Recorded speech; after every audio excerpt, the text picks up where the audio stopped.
There once lived a man named Thorvall Hjarnarson, son of Alehand Hjarnarson and Flarsny, daughter of Rouser Redhat, brother to Borkstein Snagglebeard, who was father to Karl Redneck Taggletooth and Grimsmouth of the North.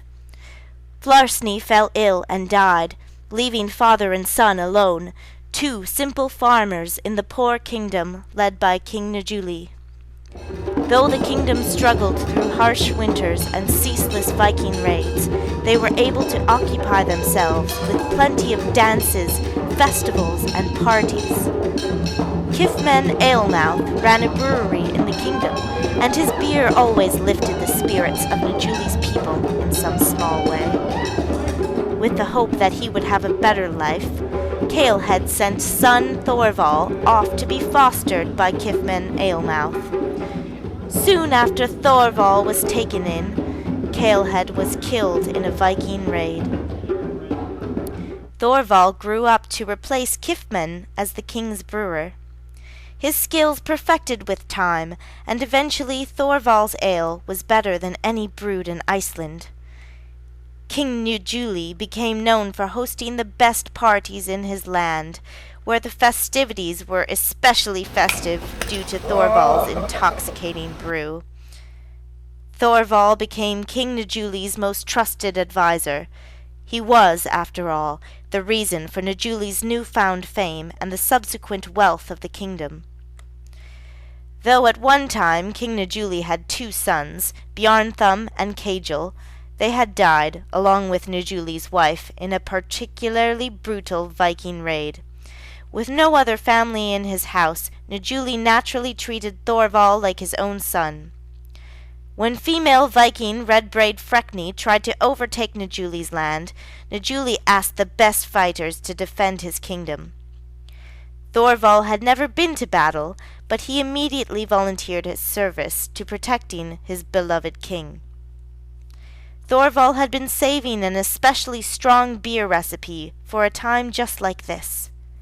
He dubbed the concoction Sterka Brugga and popped a bottle open before the fight. Though it was his first time, he fought valiantly, using only the dull blade of one short sword. The brew made him strong and confident.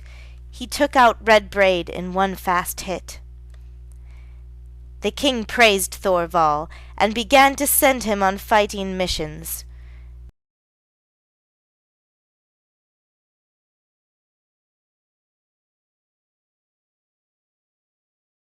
Over the next few years, King Njuli's health wavered until he died.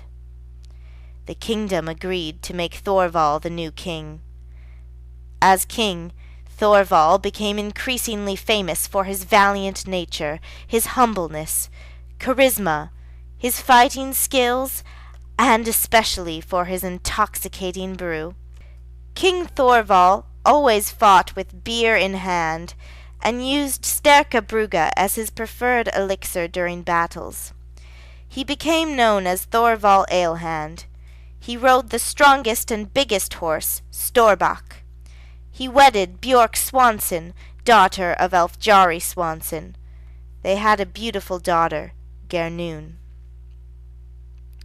When Gernun was still very young, there was a great Viking battle between the Elfjari people of Norway and Thorvald's kingdom. During battle, Thorvall threw King Jotny, leader of the Elfjaris, off his horse. He saw something shiny around Jotny's neck. He drank it and then looked at the bottom. He saw it was an Elvin Tonic that came from the frigid fjords. Under the effects of the elf juice, Thorvall was able to slay many more that day.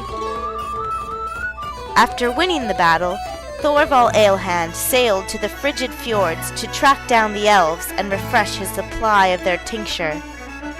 After days of hiking in the icy slopes, he tracked down the elves and was able to trade a case of Sterka Brugga to the elves for one more bottle of their precious tonic. He began drinking it every day in place of his usual Sterka Brugga.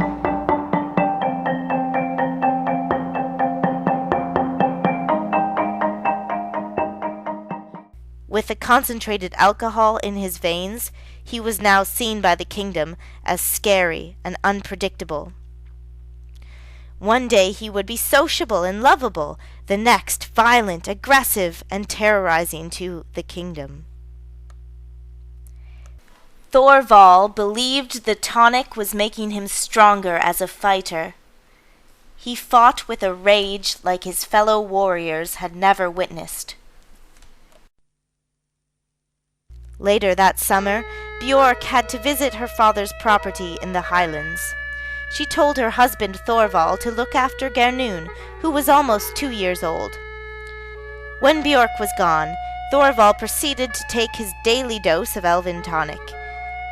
He began to miss Björk greatly over the next few days, and when she was gone for 1 week, he increased his dosage of Elvin Tonic to improve his mood. He forgot all about caring for Gernun that day. She cried and cried for her breakfast, but Thorvall had gone wandering in the woods. She came out of her crib and was ran over by a horse. When he heard the news, Thorvall Alehand was full of shame and depression. The kingdom did not say a word to him. All knew that his reputation would be forever tarnished, and Björk may never love him again. Thorvall's subjects held a meeting to decide if they should exile him. They were not just angry about Gernun's death, but were also worried about his debilitating addiction to Elvin Tonic. Instead of waiting for his subjects to decide his fate, Thorvall snuck away on his ship and set sail for Greenland. He did not even wait for his wife Björk's return.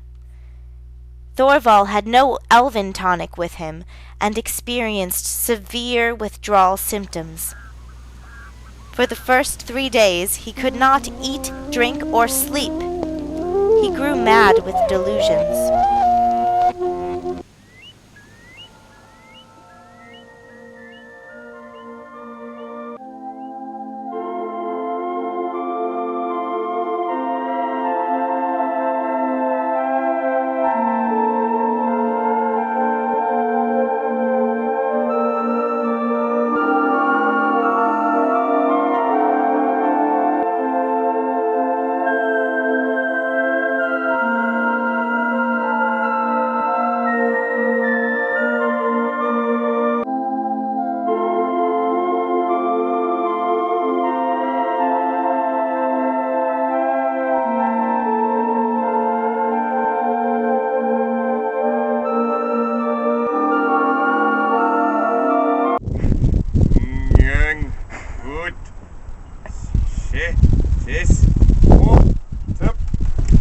Nevalet is put net ice neves ice put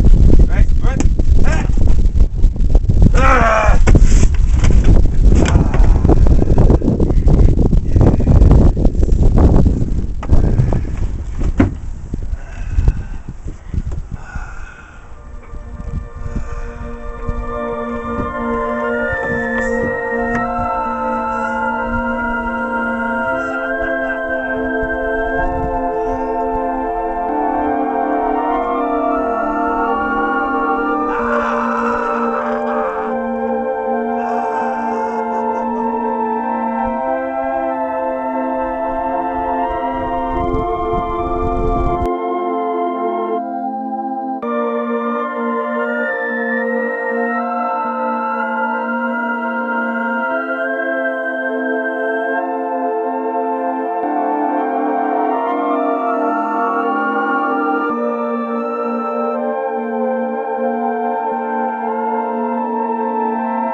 Finally, Thorvall Alehand was well enough to leave his boat, and though he knew no other craft besides brewing, he made a living for himself, brewing non-alcoholic root beer.